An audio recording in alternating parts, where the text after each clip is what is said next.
California में हर कोई डरा हुआ था। हर किसी को लगता था कि अगला शिकार वो हो सकता है। मई 1986 तक मीडिया ने इस मिस्टीरियस किलर को नाइट स्टॉकर का नाम दिया। इस केस में इस शख्स ने इतने लोगों के साथ इतने बुरे क्राइम किए कि जिसकी वजह से इसे एक खतरनाक किलर कहा जाता है। जून 1984 और अगस्त 1985 के दरमियान रिचर्ड रेमिरेज को जो नजर आता वो उस इंसान को लूटता, वायलेट करता और बेदर्दी से कत्ल कर देता। इसलिए इस इंसान को नाइट स्टॉकर कहा गया। इस इंसान ने पूरी कैलिफोर्निया को खौफ में डाल दिया था। रिचर्ड रेमिरेज के जुर्म इतने डिस्टर्बिंग और हॉरिफाइंग थे कि उसे 15 डेथ सेंटेंसेस की सजा सुनाई गई थी। वीडियो को आगे बढ़ने से पहले चैनल को सब्सक्राइब कर दे और बेल आइकन को प्रेस भी कर दे।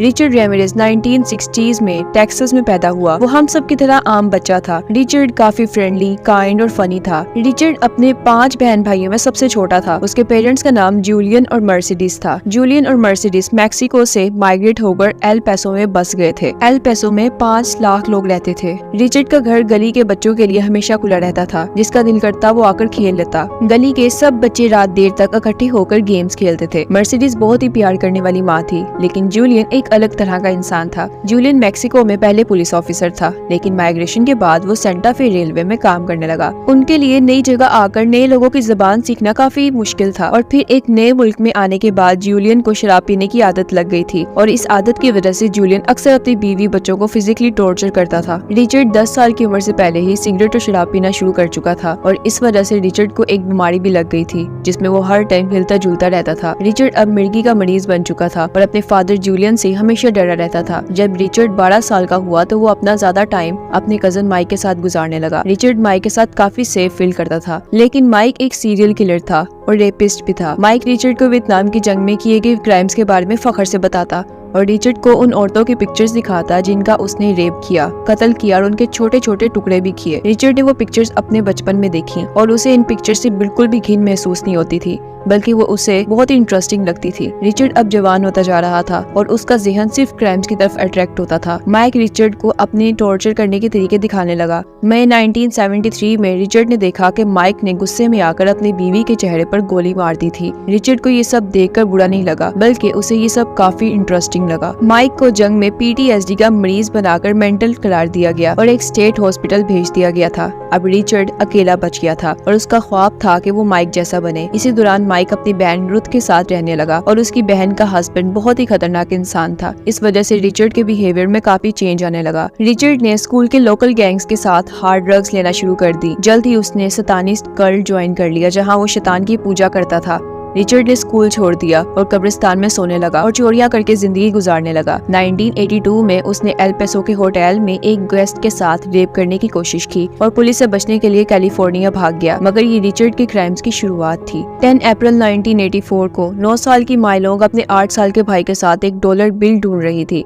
रिचर्ड की उन पर नजर पड़ी और उसने उस लड़की को कहा कि वो उसके साथ बेसमेंट में चले, वहाँ उसको वो बिल मिल जाएगा। वहाँ जाकर रिचर्ड ने माइलोंग को बहुत बुरी तरह मारा, उसका रेप किया और उसको एक चाकू से कत्ल भी कर दिया। उसे मारने के बाद रिचर्ड ने उसको एक पाइप के साथ लटका दिया। इस क्राइम के बाद 17 मार्च 1985 को एक कॉल आती है और ये क्राइम आम नहीं था। इसमें डेल ओकियोस्को को सर पर गोली मारकर कत्ल किया गया था। उसकी रूममेट मारिया को भी गोली लगी थी, लेकिन वो बच गई थी। जब पुलिस उस केस की पूछताछ कर रही थी तभी आधे घंटे बाद पुलिस को एक और कॉल आई जिसमें बताया गया कि 30 साल की वेरोनिका अपने घर जा रही थी, तभी उसे किसी ने रोक कर गोली मार दी। पुलिस को अब समझ आ गई थी कि ये सीरियल किलर का मामला है, लेकिन ये रिचर्ड रेमिरेज के क्राइम्स की शुरुआत थी। उसके क्राइम्स दिन ब दिन इतने डिस्टर्बिंग और हॉरिफाइंग होते गए कि हम उसे इमेजिन भी नहीं कर सकते। 27 मार्च को विंसेंट और मैगजीन सिजार की डेड बॉडीज उनके घर से मिली। उनको भी उसी गन से मारा गया था जो गन पहले यूज हुई थी, लेकिन इस बार मारने का तरीका थोड़ा डिफरेंट था। विंसेंट को नींद में गोली मारी गई थी, जबकि मैगजीन को गोली मारकर उसकी आंखें निकाल ली गई थी। रिचर्ड उसकी आंखें एक याद के तौर पर साथ ले गया, क्योंकि अक्सर सीरियल किलर्स लोगों को मारकर उनकी कोई ना कोई चीज साथ ले जाते हैं ताकि उस चीज से उन्हें याद रहे कि उन्होंने वो जुर्म किया था। 2 हफ्ते बाद एक घर से बिल और लिलियन की लाश मिली। उन दोनों की एज 60 के आसपास थी। रिचर्ड अब बड़े शिकार करने लगा था। बिल को फौरन गोली मारकर कत्ल कर दिया गया था, लेकिन लिलियन को हथकड़ी लगाकर मारा गया था और उसको रेप का निशाना भी बनाया गया था। लिलियन काफी कमजोर थी, इसलिए कुछ नहीं कर सकी। रिचर्ड अपना काम करके लिलियन को जिंदा छोड़कर चले गया। डिटेक्टिव्स को समझ आने लगा था कि रिचर्ड का असली टारगेट औरतें हैं और वो मर्दों को इसलिए मार रहा है क्योंकि वो उसके रास्ते में रुकावट बन रहे थे। 29 मई को दो बहनों ने पुलिस को बुलाया जो करीब 80 साल की थी, माँ बाल और नेती लैंग, जिनको हथौड़ों से मारा गया था और उनका रेप भी किया गया था। और फिर रिचर्ड उन्हें जिंदा छोड़कर चले गया। लेकिन इसके बाद रिचर्ड के क्राइम्स का तरीका फिर बदल गया। उसने उस घर पर शैतानी साइंस और पेंटाग्राम बनाए थे। क्राइम का तरीका हर दफा डिफरेंट था, इसलिए पुलिस का किलर को ढूंढना मुश्किल हो गया था। उन्हें समझ नहीं आ रहा था कि वो किसको ढूंढ रहे हैं। कैलिफोर्निया में चार्ल्स मैनसन नाम का भी एक ग्रुप था जो इस तरह के क्राइम्स करता था। सबको लगा कि ये कोई इस तरह का ग्रुप है, लेकिन कुछ को लगता था कि ये एक ही शख्स है जो दिन ब दिन इतना डिस्टर्बिंग क्राइम कर रहा है। जब रिचर्ड पहली बार कैलिफोर्निया आया था तो वो सिर्फ चोरियां करता था। कैलिफोर्निया के लोग दरवाजे लॉक नहीं करते थे, इसलिए रिचर्ड उनके घर में घुसकर उनको लूटता था।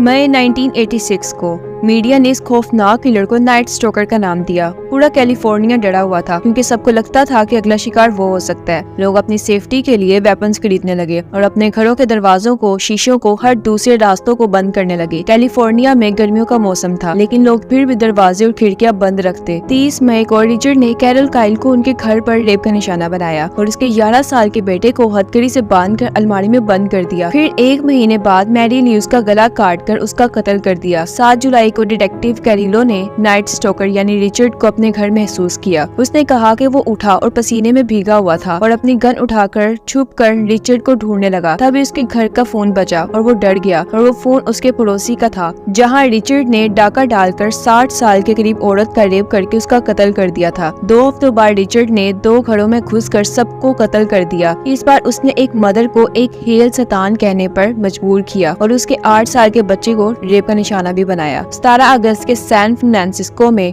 रिचर्ड ने एक कपल को गोली मारकर कत्ल कर दिया था और उनके घर शैतानी निशान बनाकर चले गया था। पुलिस के लिए उसे पकड़ना और मुश्किल होता जा रहा था, लेकिन अब पुलिस के पास कुछ बयानात और गवाह थे और पुलिस के पास रिचर्ड की उंगली का निशान भी था जो उन्हें क्राइम सीन पर मिला था। पुलिस के पास अब रिचर्ड की पिक्चर थी जो सारे स्टेट्स में फैला दी गई थी। 24 अगस्त को रिचर्ड ने 2 और घरों पर हमला किया, लेकिन इस बार वो उन्हें जिंदा छोड़ गया था और ये रिचर्ड का आखिरी हमला था।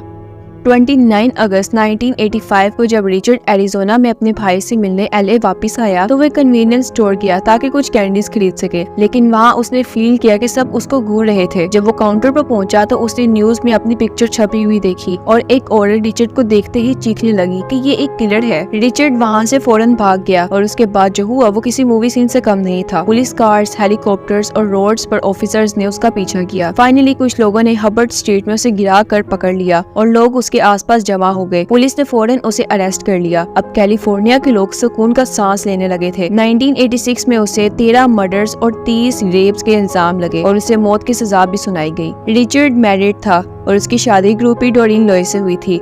जब उसको रिचर्ड के क्राइम्स का पता लगा तो उसने रिचर्ड को छोड़ दिया था। 2013 में रिचर्ड लिम्फोमा के इलाज के दौरान में मर गया था। तब उसकी एज 53 इयर्स थी, लेकिन लोगों को इससे तसल्ली नहीं मिली क्योंकि वो उसे दर्दनाक सजा देना चाहते थे। जो कुछ रिचर्ड ने किया उन सब से आज भी लोग डरते हैं और कैसे एक नॉर्मल बच्चा रिचर्ड बचपन के कुछ हालात और टॉर्चर से इस तरह का सीरियल किलर बना। तो ये था नाइट स्टॉकर केस की फुल स्टोरी। अगर आपको ये केस हॉरिफाइंग लगा तो वीडियो को लाइक कर देना और चैनल को सब्सक्राइब करके बेल आइकन को प्रेस भी कर देना। मिलते हैं नेक्स्ट वीडियो में, तब तक के लिए थैंक्स फॉर वॉचिंग।